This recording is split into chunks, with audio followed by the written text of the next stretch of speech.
റായ്ബറേലിയിലെ സ്ഥാനാർത്ഥി പ്രഖ്യാപനത്തിന് പിന്നാലെ രാഹുൽ ഗാന്ധിയെ അതിരൂക്ഷമായ ഭാഷയിൽ പരിഹസിച്ചിരിക്കുകയാണ് പ്രധാനമന്ത്രി നരേന്ദ്രമോദി.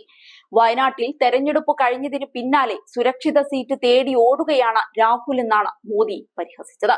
രാഹുലിനോട് ഭയക്കരുതെന്നും ഓടിപ്പോകരുതെന്നുമാണ് തനിക്ക് പറയാനുള്ളതെന്നും മോദി പരിഹസിച്ചുകൊണ്ട് പറഞ്ഞു. രാജ്യം ഭരിക്കുന്ന പ്രധാനമന്ത്രിയുടെ ആ പരിഹാസം ഇങ്ങനെയായിരുന്നു: വയനാട്ടിൽ ഷഹ്സാദ പരാജയപ്പെടുമെന്ന് ഞാൻ ആദ്യമേ പറഞ്ഞിരുന്നതാണ്. വയനാട്ടിൽ വോട്ടെടുപ്പ് കഴിഞ്ഞാൽ മറ്റൊരു സുരക്ഷിത സീറ്റ് രാഹുൽ തേടുമെന്ന് ഞാൻ പറഞ്ഞതാണ്. അമേഠിയിൽ മത്സരിക്കാൻ രാഹുൽ ഗാന്ധിക്ക് ഭയമാണ്. അതുകൊണ്ടാണ് അദ്ദേഹം റായ്ബറേലിയിലേക്ക് പോകുന്നത്. അവർ എല്ലാവരോടും പറയുന്നത് ഭയപ്പെടരുത് എന്നാണ്.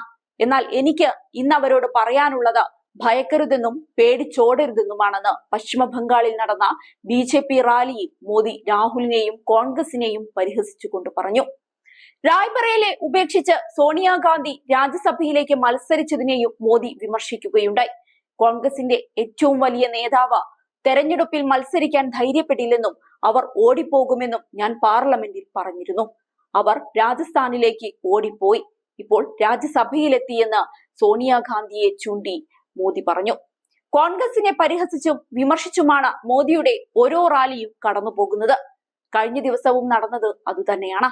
അതേസമയം നാമനിർദ്ദേശ പത്രികാ സമർപ്പണത്തിന്റെ സമയം അവസാനിക്കാൻ മണിക്കൂറുകൾ മാത്രം ശേഷിക്കെയായിരുന്നു അമേഠിയിലും റായ്ബറേലിയിലും സസ്പെൻസ് അവസാനിപ്പിച്ച് കോൺഗ്രസ് സ്ഥാനാർത്ഥികളെ പ്രഖ്യാപിച്ചത്. അമേഠിയിൽ നിന്ന് രാഹുൽ ഗാന്ധി മത്സരിക്കുമെന്നാണ് കരുതപ്പെട്ടതെങ്കിലും റായ്ബറേലിയിൽ നിന്നാണ് ഇക്കുറി രാഹുൽ മത്സരിക്കുകയെന്നാണ് കോൺഗ്രസ് പ്രഖ്യാപിച്ചത്. കോൺഗ്രസിലെ മുതിർന്ന നേതാവായ കിഷോരിലാൽ ശർമ്മയാണ് അമേഠിയിൽ നിന്നും മത്സരിക്കുന്നത്. ഗാന്ധി കുടുംബത്തിന്റെ വിശ്വസ്തനാണ് അദ്ദേഹം. റായ്ബറേലിയിലും അമേഠിയിലും ശ്രദ്ധ കേന്ദ്രീകരിച്ചായിരുന്നു പതിറ്റാണ്ടുകളായി അദ്ദേഹത്തിന്റെ പ്രവർത്തനങ്ങൾ. മുൻ പ്രധാനമന്ത്രി രാജീവ് ഗാന്ധിയുടെ കാലം മുതൽ ഗാന്ധി കുടുംബത്തിന്റെ അടുത്ത വിശ്വസ്തനാണ് നേതാവ്. പഞ്ചാബിലെ ലുധിയാനയിൽ നിന്നുള്ള കിഷോരിലാൽ ശർമ്മ 1983 മുതലാണ് രാജീവ് ഗാന്ധിക്കൊപ്പം ചേരുന്നത്. പിന്നീട് റായ്ബറേലിയിലും അമേഠിയിലും കേന്ദ്രീകരിച്ചായിരുന്നു പ്രവർത്തനം. 1999 സോണിയാഗാന്ധിയുടെ ആദ്യ തെരഞ്ഞെടുപ്പ് വിജയത്തിൽ KL ശർമ്മ നിർണായക പങ്കു തന്നെ വഹിച്ചിരുന്നു. സോണിയാഗാന്ധി അമേഠി സീറ്റ് രാഹുൽ ഗാന്ധിക്ക് വിട്ടുകൊടുത്ത് റായ്ബറേലിയിൽ മത്സരിച്ചതിനു ശേഷം കിഷോരിലാൽ ശർമ്മ അമേഠി റായ്ബറേലി മണ്ഡലങ്ങളുടെ മേൽനോട്ടം വഹിച്ചു.